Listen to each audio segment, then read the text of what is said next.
આજથી 1 માસ પહેલા નારી ચોકડી પાસે સુરત જવા માટે બસની રાહે ઉભેલ વૃદ્ધાને બેભાન કરીને રોકડ તેમજ સોના ચાંદીના દાગીનાની લૂંટ કરનાર શખ્સને ઝડપી લેતી વર્તેજ પોલીસ।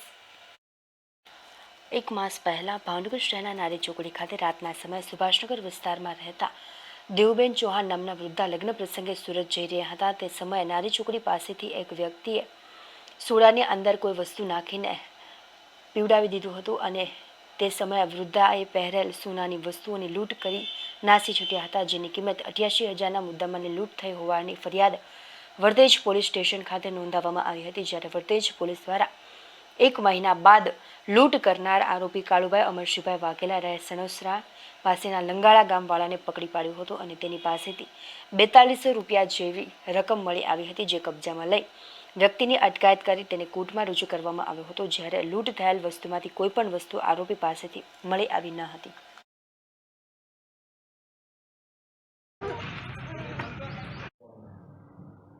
સર, ગત 22 તારીખના રોજ એક વૃદ્ધાને લૂંટવામાં આવી હતી, તે આરોપી ઝડપાઈ ગયો છે। કેવી રીતના આખી ઘટનાને અંજામ આપવામાં આવ્યો?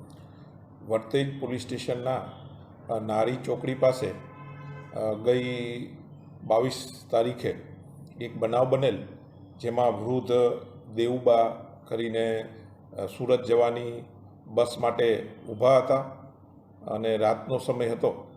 તો આરોપીએ સોડામાં કંઈ બેસૂદ થાય તેવું મિલાવી દીધી અને પછી આ બાને પીવા માટે આપતા બાએ પીધું અને ત્યાં બેભાન થઈ જતા બાના જે કાનના વેઢલા અને સોનાનો ચેઇન અને ઈજા કરી અને લૂંટી ગયેલા।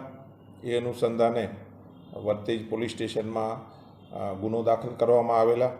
બાદમાં હ્યુમન ઇન્ટેલિજન્સથી એક આરોપી જે છે કાળુ કરીને ઉમરાળાનો, એને લોકેટ કરવામાં આવેલા અને ગઈકાલે તેની ધરપકડ કરી અને આજે નામદાર કોર્ટમાં આ આરોપીના 3 દિવસના રિમાન્ડ સાથે રજૂ કરવામાં આવેલા છે। સર, આરોપી છે અગાઉ કોઈ ગુનામાં તેની સંડોવણી છે કે નહીં? આરોપીનો ગુનાહિત ઇતિહાસ છે। આરોપી અગાઉ બી આ ટાઈપના ચેઇન સ્નેચિંગના ગુનામાં પકડાયેલ છે। Thank you.